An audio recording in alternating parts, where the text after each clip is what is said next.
안녕하십니까. 오정근의 쏙쏙 경제 오정근입니다. 아침에 제가 이제 방송했던 그 암호화폐의 급등 배경과 전망을 보시고 많은 분들이 그 암호화폐 급등 배경과 전망에서 인제 크게 뭐 기관 투자가들이나 대형 투자자들의 참여 또는 인제 그 디파이 열풍이라든지 혹은 각 중앙은행들의 CBDC 인제 발행 속도 뭐 이런 것들 가속화되고 있는 그 CBDC 발행 이런 것들이 중요한 배경입니다마는 그중에서 그 가격의 그 변곡점에 중요한 영향을 주는 것으로 미국의 양적 완화 정책, 미국의 금리 정책 이게 인제 굉장히 중요한 변수다. 이런 것을 인제 말씀을 드렸더니 많은 분들이 관심이 좀 많으셨던 것 같아요. 그래서 도대체 언제쯤 미국의 양적 완화라든지 양적 완화가 좀 축소되거나 혹은 금리가 정책의 변동이 있을 것인가 이런 것에 관해서 여러분들이 문의를 해 왔어요. 근데 뭐 그건 미국 FOMC 멤버가 아닌 이상 정확하게 말씀드릴 수는 없지만은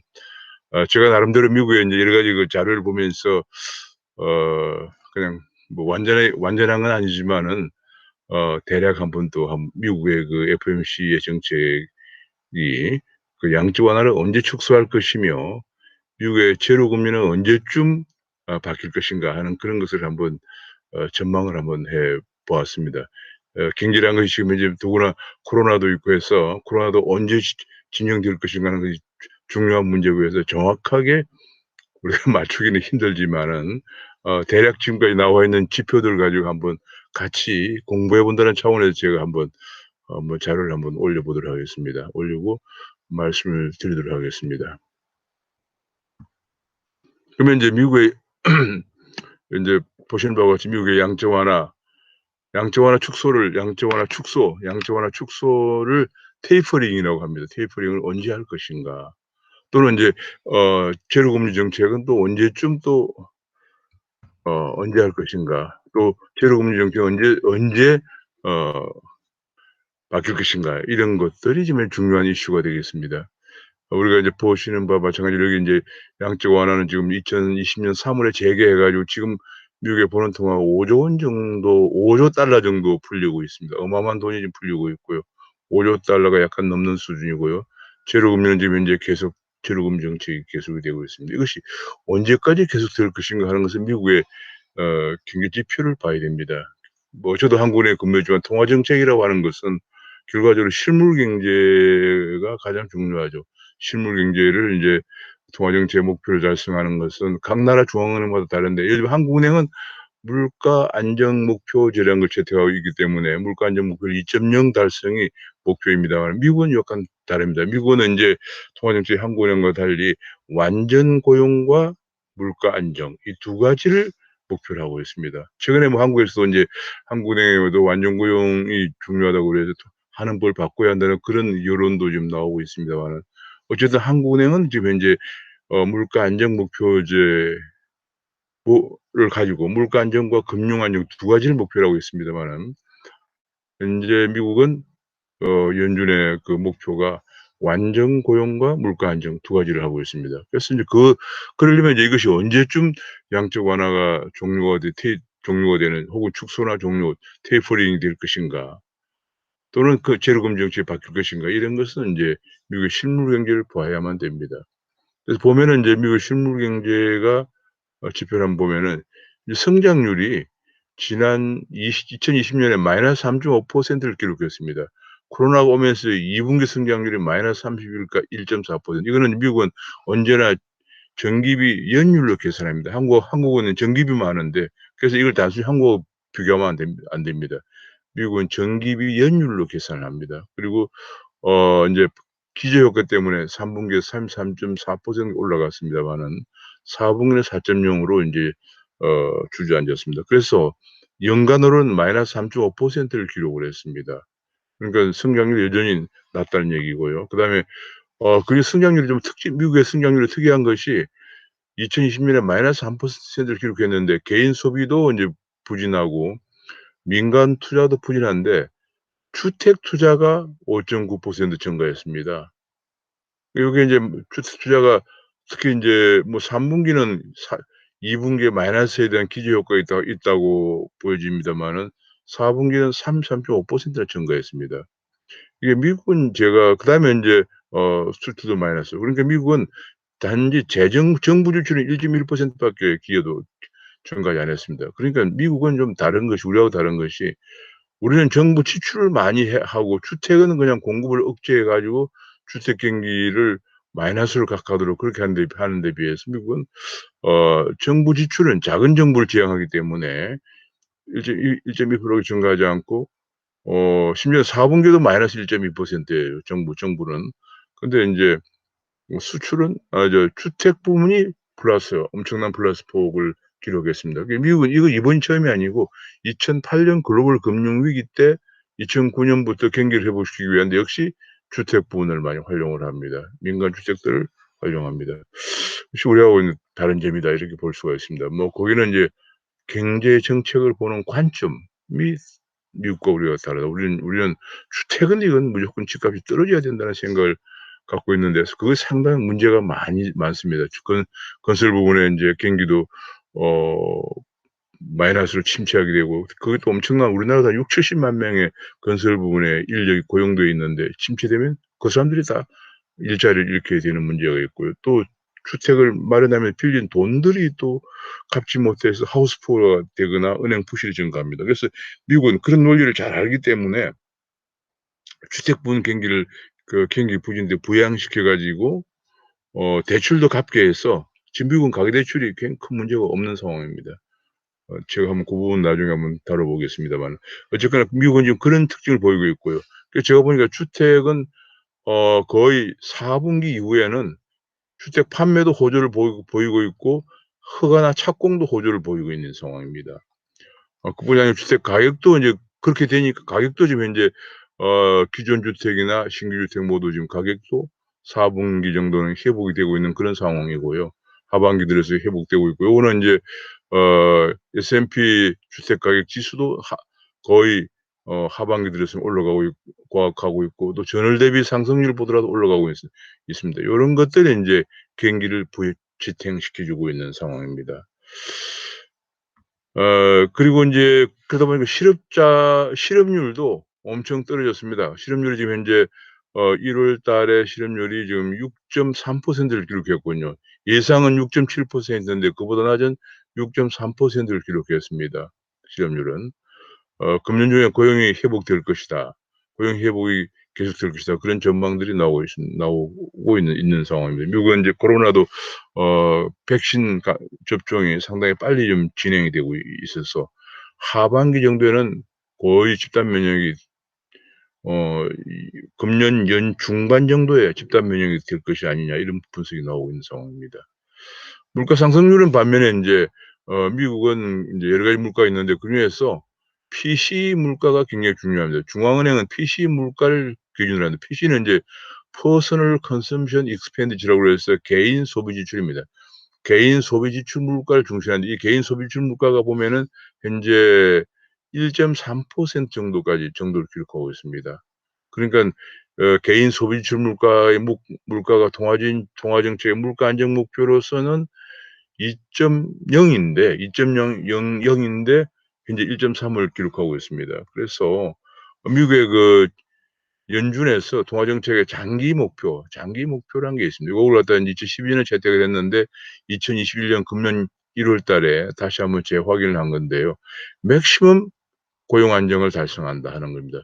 고용 안정을 맥시멈 달성하는데 요거는 인제 정확한 수치는 제시하지 않았습니다만 대체로 그 수치가 왜냐하면 인제 이것이 거의 여러 가지 인제 변수들에 의해서 비통화적인 여러 가지 변수들에 의해서 결정이 되기 때문에 정확한 수치는 제시하지를 않고 있지만은 대체로 지금 현재 4% 정도의 실업률 약간 높은 4.2 정도까지는 보는 것 같습니다. 그래서 4%에 4.23%의 실업률이면은 완전 고용으로 지금 미국은 간주하고 있습니다.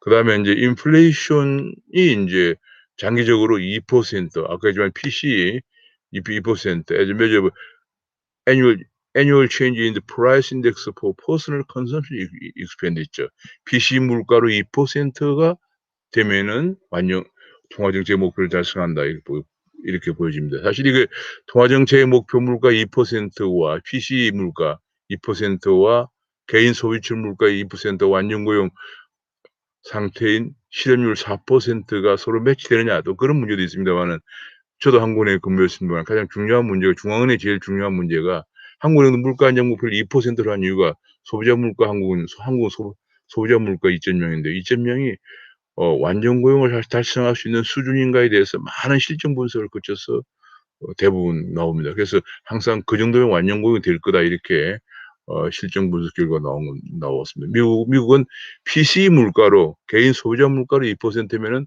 어느 정도 완전 고용 상태에 도달한다 이렇게 생각을 분석을 하고 그걸 정책을 목표로 하고 있습니다. 그러면 중요한 것은 여기서 인제 지금 현재 이것이 어떻게 되느냐. 지금 PCE 물가는 1.3을 기록하고 있고 실업률은 아까 앞에서 본 것처럼 이것이 얼마입니까? 실업률이 지금 현재 미국에서 실업률이 지금 현재 어 6.3을 기록했거든요. 그러니까 실업률은 한참 더 낮아져야 되는 상황입니다. 그리고 물가는 더 올라가야 되는 상황이죠. 6.3을 기록하고 실업률은 6.3을 기록하고 있고 PC 물가는 1.3을 기록하기 때문에 물가는 더 올라가야 되고 실업률은 2% 정도는 더 2% 포인트는 낮아져야 되는 그런 상황입니다. 그것이 인제 바로 지금 현재 언제쯤 미국의 양적 완화를 축소하거나 중단한다. 테이퍼링을 한다. 이렇게 혹은 제로 금리를 변경한다 하는 정책이 될 것인가를 우리가 가늠해 볼 수가 있는 중요한 변수가 되겠습니다. 그래서 보면 인제 작년 12 월과 금년 1 월에 미국 FOMC는 미국에서는 1 년에 인제 1 년에 8 번을 합니다. 8 번을 하는데 제가 그걸 하나 어디 정리를 해 두겠는데 8 번을 하는데요, 미국 FOMC는. 연준은 FOMC는 1 년에 1, 3, 4, 6, 7, 9, 11, 12 이 8번 하는데 3, 6, 9, 12는 경제 전망을 발표하고 연준 의장이 기자회견을 항상 합니다. 근데 인제 그래서 경제 전망은 지금은 인제 2월 달이니까 지난해 12 월에 경제 전망을 발표했습니다. 그래서 인제 어 제가 고 경제 전망 데이터를 보니까 연준 경제 전망 전에 경제 전망 데이터를 보니까 2021 년은 2000 여기 작년 12 월에 발표한 거죠. 12 월에 FOMC가 미 연준이 전망한 겁니다. 연준 전망을 보니까 2021 년은 실업률이 5%가 될 거로 보고 있습니다.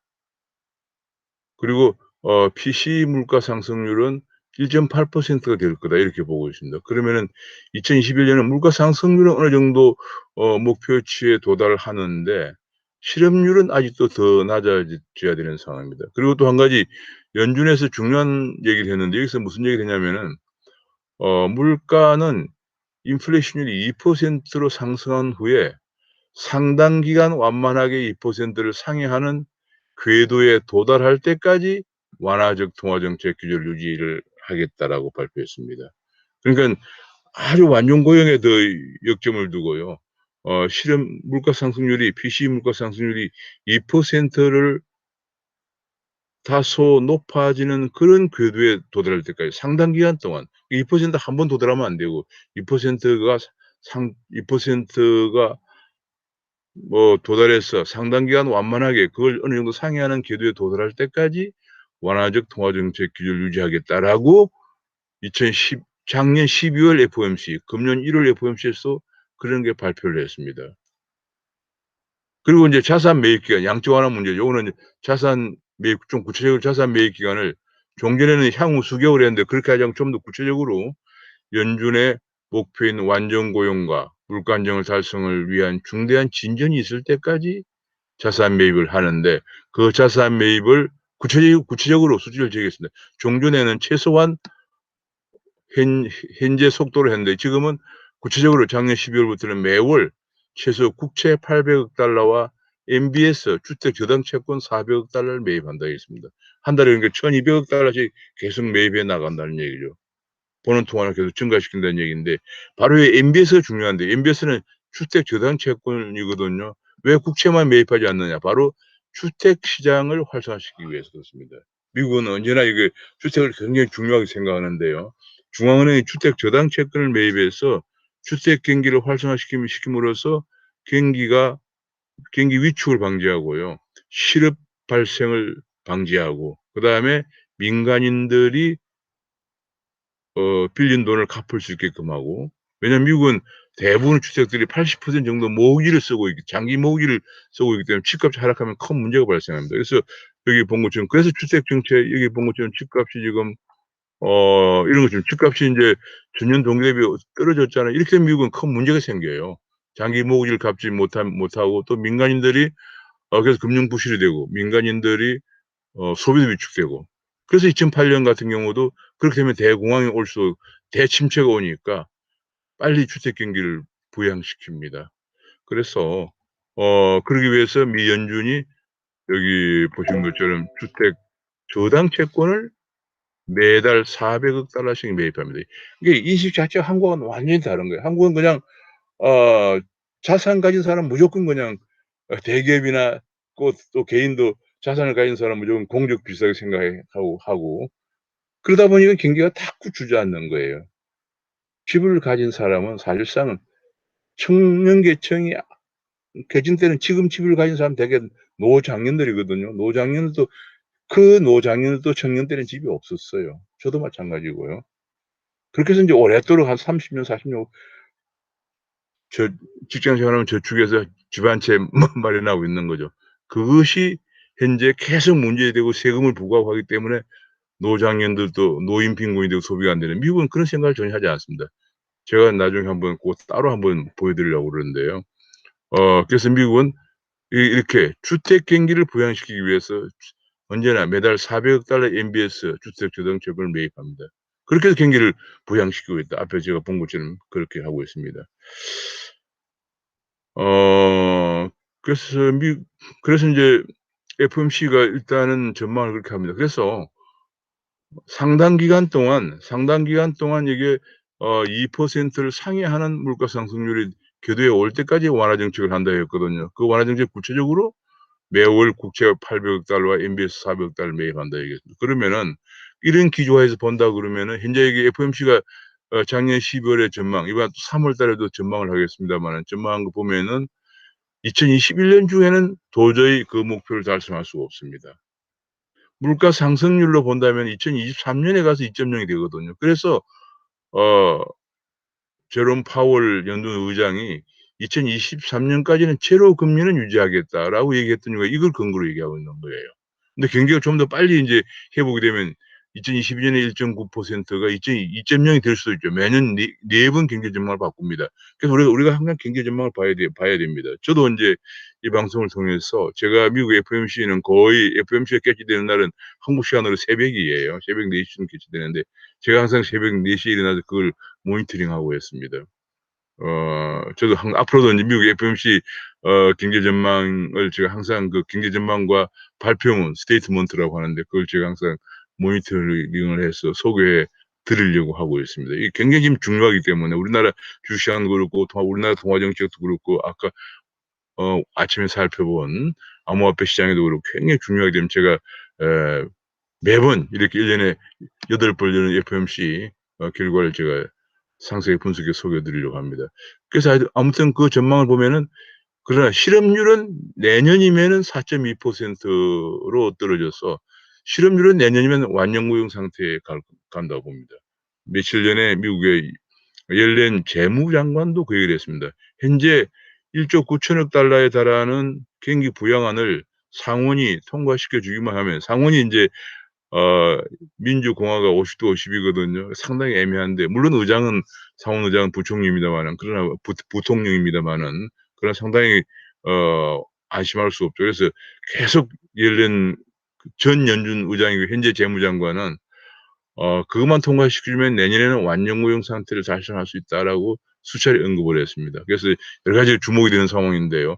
그러나 한 가지 제가 걱정되는 것은 미국이 현재 이번에 선거를 하면서 바이든이 공약한 것 중에 하나가 최저임금을 시간당 7.25 달러에서 2 배가 넘는 15 달러까지 올려 주겠다고 공약을 했습니다.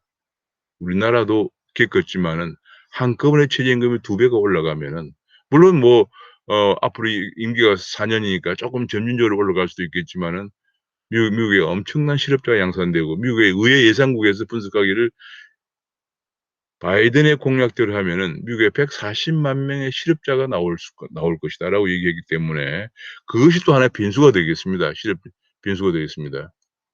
내년에 4.2% 실업 만약 그것이 그렇게 되면 내년에 4.2%보다 높은 실업률이 나와서 양적 완화를 더 연기해야 될지 모르겠습니다.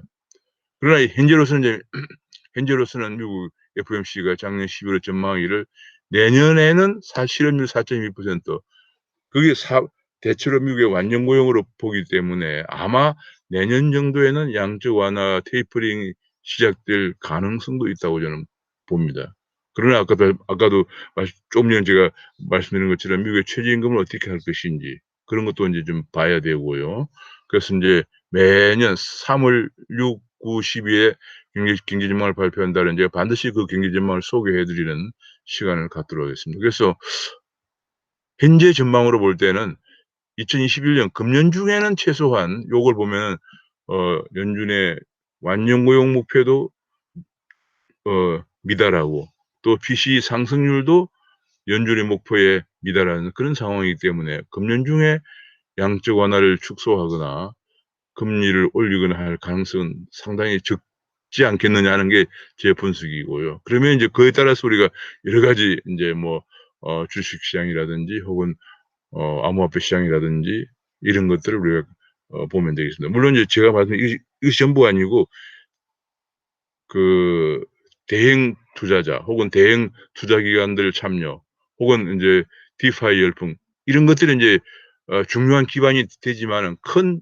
흐름 역시 큰 흐름을 좌우하는 것은 역시 세계를 지배하고 있는 세계를 지배한다기보다는 세계에서 가장 큰 비중이 큰 미국 경제 그중에서도 미국 연준의 통화 정책이 좌지우지한다는 거 고걸 항상 염두에 두시고 현재로서는 이런 전망을 미국 FOMC 전망을 볼 때 금년 중에는 테이퍼링이나 금리 인상이 상당히 힘들겠다는 전망이고요.